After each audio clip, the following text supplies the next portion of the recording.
Welcome to the Federated States of Micronesia Overdose Response and Naloxone Training Curriculum. My name is Diana, and I will be your guide as we walk through the training curriculum. Before we begin, I want to say thank you. Thank you for volunteering as a training facilitator. You are helping inform and educate your peers and colleagues about the opioid epidemic and helping them develop new skills to become champions for change in the fight against opioid addiction and overdose. The Association of States and Territorial Health Officials, also known as ASTHO, is committed to opioid prevention education, reducing opioid overdose, and proper administration of naloxone, the emergency drug given to a person during an overdose crisis. In partnership with the Center for Disease Control and Prevention, ASTHO has created a series of training videos developed specially for you, the trainer. As a trainer facilitator, you will be training people who are not already medically trained to respond to an opioid overdose. Participants may include family members, public safety and law enforcement officials, first responders, community or public health workers, and faith-based representatives. Essentially, people like you and me. As you prepare to be a training facilitator, we recommend you become well-versed in the content by reading through the entire overdose response and naloxone training curriculum and watch all supplemental trainer videos to fully understand content before conducting your first training. You will lead and participate in several small group activities throughout the training today. The curriculum has allotted specific times for each small group activity. While we suggest keeping the small group sessions to the allotted time, we understand it will vary depending on the participants' level of engagement. This video will cover pages 1 and 2 of Overdose Response and Naloxone Train the Trainer Training in the Federated States of Micronesia Opioid Prevention and Response Training Curriculum. For the next 15 minutes, we will discuss training, timing, and group size. You will learn how to best use the Train the Trainer curriculum, explain the learning objectives, discuss what materials are necessary to conduct the training, and what to expect when leading participants through the content. Prepare for approximately 90 minutes to instruct participants in the curriculum training, with no more than 30 people present. There are several learning objectives for people participating in the overdose response and naloxone curriculum training. They should leave the training with the ability to explain state policies, access, distribution, and administration of naloxone, and with a solid understanding of addiction, how to describe it, the impact it has on adverse childhood experiences, protective factors on drug use and addiction, myths about reversing an opioid overdose, how naloxone works, and how to respond to an opioid overdose emergency. Additionally, the training curriculum will teach you how to recognize an opioid overdose, risk factors, and proper administration of naloxone. When delivering a Train the Trainer session, there are 3 different learning objectives: to understand the application and practices in providing training on overdose response and naloxone administration, to promote adult learning and critical thinking, and to show mastery in delivering and incorporating trainer scripts, notes, and prompts. To conduct the training, you will need the specific supplies provided to you by ASTHO.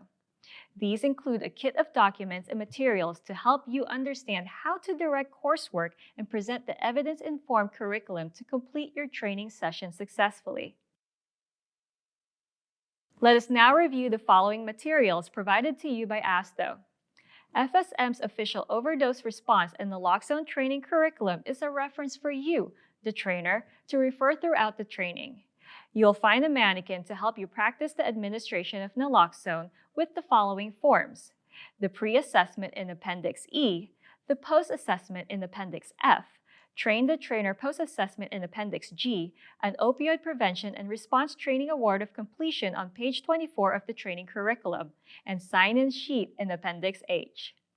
As a trainer, you will find the following items for you to hand out to each participant: overdose response and naloxone training curriculum, and a naloxone kit. The naloxone kit includes gloves, a single-use CPR shield, a simple step-by-step instruction card, training Narcan, and a sticker that says, "I've received naloxone," or N sticker. In order to lead the training, there are some items that you must supply yourself and bring with you or have access to as a training facilitator. These items include a flip chart or any writing board type. An example could be a whiteboard or chalkboard.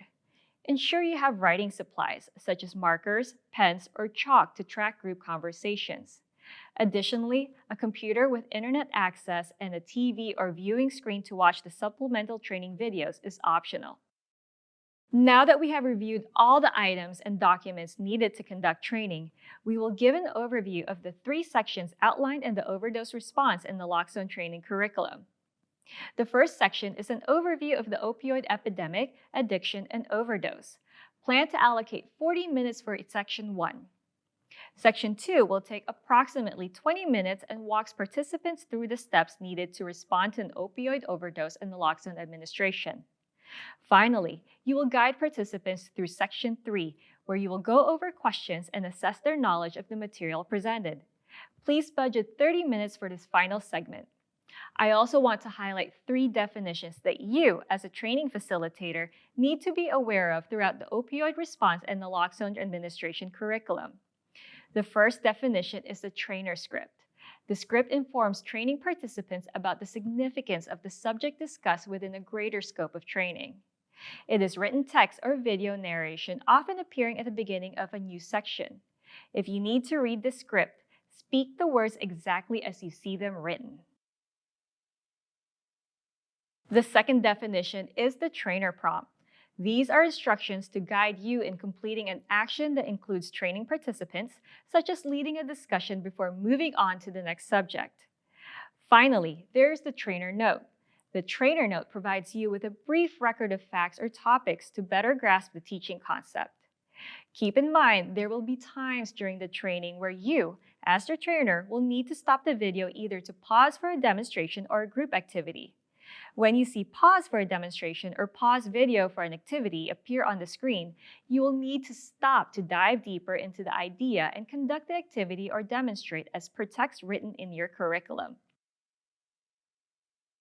We have thoroughly reviewed expectations as a trainer, including how to best use the Train the Trainer curriculum, the learning objectives, the materials needed to conduct the training, and what to expect when leading participants through content. In the following video, you will learn the step-by-step approach to facilitating a group activity.